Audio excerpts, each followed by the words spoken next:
Hello, my name's Martin Dorey and you are watching Adorama TV. Today I begin a new series about film and photography in which I meet photographers I know and admire and rummage around in their kit bags.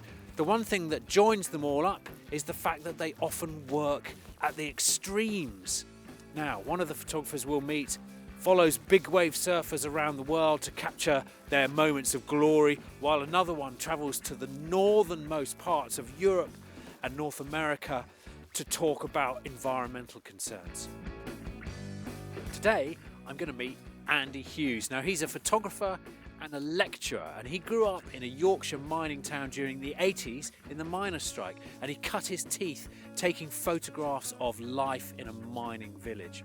Later, he went on to the Royal College of Art where he got an MA, and then he went on to become the first artist in residence at the Tate Gallery in St Ives in Cornwall. Later, he produced a book called The Dominant Wave Theory, in which he took photographs of plastic rubbish in the littoral zone, and it's about the extremes of working in that area. I want to talk to him today. Okay, Andy, so shooting in the littoral zone, which is the area between the extreme low tide and the extreme high tide, could you just explain to me a few of the problems that you might have had with shooting? Well, all those sorts of challenges, I've always found I've sort of taken them to heart, because I learnt to surf sort of 25 years ago. So sort of being aware of like the shifting, the tide, the sea, particularly say wind, you know, whether the wind's offshore or onshore, all those sort of inclement kind of environmental factors that when you take a camera into that zone, you are definitely, it's going to, you know, receive quite a serious hammering. So what are the issues say you take this camera, your Nikon today, into the littoral zone, what are the issues that are going to hit you? So, I mean, some of the key things are moisture, and the other big thing for me, photographing these pictures over a long period of time, it's the grains of sand. So sand being blown around acts like a sort of, it's like sandpaper, you know, it just whips across the surface of the lens. So anything you can do to, you know, basically protect that body of the camera from the grit of the sand. It seems like I'd list them, you know, sand is the top hardest one, water and moisture and salt. Those are the four big problems. Okay, so this is a digital camera, so the moisture, how's that going to affect a digital camera? If you're right down at the water's edge, like when I started photographing these photographs in Britain, the temperature might be slightly lower. Clearly in winter it can be quite cold. And when you get that kind of inversion between trying to hide your camera in a bag, which may be slightly, you know, there's a temperature difference between your bag that you know is holding that in a safe zone. When you take it out and then you've got a cold zone, let's say in Britain, you see that moisture appearing in the inside of the lens, you know, the temperature inversion. Yeah, so it's affecting... It fogs up, it steams up. It affects the lens up, yeah. and the optics. Yeah, yeah. But also, does it have any effect in the long term on the body? I mean, I've had about the first digital camera I bought was a little Fuji 3 million pixel thing in the sort of mid-90s. Then I moved up to, I think I had 3 different Canons, and then 3 years ago I went to Alaska, I upgraded and bought this Nikon. And both the previous Canons, I think, you know, literally travelled all over the world, and none of them stopped working, which is a key thing. Yeah. They all worked, and I shot thousands and thousands and thousands of pictures and various beaches. Like this beach, so you've shot all around the world with the Canon and with this. Yeah. And no problems at all. No. How are you protecting your camera when you go out? And obviously, you know, for a shot like this, it's getting dark. It may have been windy. I don't know. You're right down in the sand. You've got the moisture. I mean, it is right in the sand. I mean, what I always do is sometimes I have obviously things like cleaning, you know, a little camera cleaning kit. So you've got your little blower brush in and all that kind of stuff. I often take things like, you know, tissue, obviously, to clean things up. Even just things like old bags that, you know, sandwich bags, things like that. So you can always cover your camera up. I even take things like sort of cushions, you know, that I can lie down on for my knees. So it's not just the camera. You know, when I was doing this, obviously you're actually in the sand as well. So I had a other set of accoutrements with me, to be able to, make these photographs, including shovels. So Okay. you take a little kit with you. Yeah. So what have you got here? This is a what great is this? little camera cleaning. It's called, look at my glasses, it's called a lens pen. It's actually by Nikon. So it's just got a little brush in there, which you can get any little grains of sand off. Sometimes I use a blower brush, but of course, a blower brush is no good if it's slightly windy, is it? Okay, so let's talk about Glastonbury opus. And let's talk about the conditions that you had to go through to get some of these shots. Now let's look at this one here. This guy here.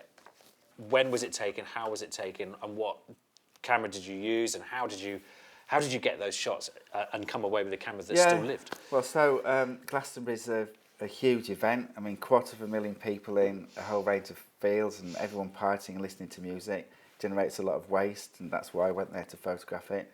I took the Nikon, and was out at all hours and all times of the day looking for the sort of excess of contemporary sort of popular culture, really, which is depicted in these. This particular picture was after the Who had played. It's about 2 o'clock in the morning, so they're about to clean things up. Of course, the interesting thing is the smell, and there's kind of like a smell, very low light here, because the main stage lights had gone off. This camera was set to the highest ISO, I think, something like 64,000. And then, of course, in post-production, the ones that were all taken in the early hours of the morning, I wanted to keep some of the noise, actually. The key thing about it is that although this is a zine, my intention is that these things might really be part of an exhibition at some point, and these could be produced at scale. Mm-hmm. You're talking meters. So the fact that a lot of photographers using digital technology get worried about noise, I'll be doing the opposite. I'll be trying to make these as big as they can and leave the noise to make them more grainy, to actually, I'm interested in the image beginning to break up, it not being absolutely perfect. Your camera's been through some tough times. Yeah. How tough was that from a sort of working point of view? Well, the thing about this is that it was the mud. It wasn't particularly, Glastonbury over a period of time has been well known for the mud. It wasn't particularly muddy, it only rained for sort of half of the day. But in one of the main sort of stage areas, it was, pretty filthy. And you can imagine, I remember this because I had this camera and I was trying my hardest to hold it just literally about that far above the mud, which is quite hard because this is actually quite a weighty camera. If you feel the weight of that, it's actually quite heavy. So the thing is that when you've got this, and I've got it, say, a macro, and I'm actually low on the ground, you know what, trying to hold a camera with one hand, like above the mud there, you can imagine what's going through your mind. You're just thinking one slip and it's going to go. I think it's more to do with concentration. Yeah. My wrist was actually, after 3 days, was quite achy because there's a lot of trying to put this in unusual spaces. And do you carry a spare body? I did actually when I went to that. I actually took I took a college camera. Right. I took a Canon, the D5, I think. As a backup, just in case. Did you end up using it? I did actually. Yeah. And do you know what's really interesting when you look at because I shot some of the daytime stuff on the Canon and some of the nighttime stuff on the Nikon. Yeah. And when you look at the files on the screen, they are very different. I know there's a lot to do in post-production, but my overall impression was that the Canon produces images which might sound a little bit of a strange description, but it seemed a lot smoother, right? So a little bit punchier in colour and quite smooth, whereas the Nikon seems to feels to me a little bit more filmic, and I mean that's like as in the analogue material. It just seems to have, it's not too smooth, which I kind of like. Thanks for joining me on Adorama TV today. Next time I'll be talking to Andy about a field trip with his students into this absolutely beautiful part of the world and how they're using a plate camera to improve their knowledge of digital photography. But for now, please like, comment on or share this video. And don't forget to subscribe to Adorama TV for more great hints and tips. Finally, please go to the Learning Centre if you want to see more great videos. That's it for now. See you next time.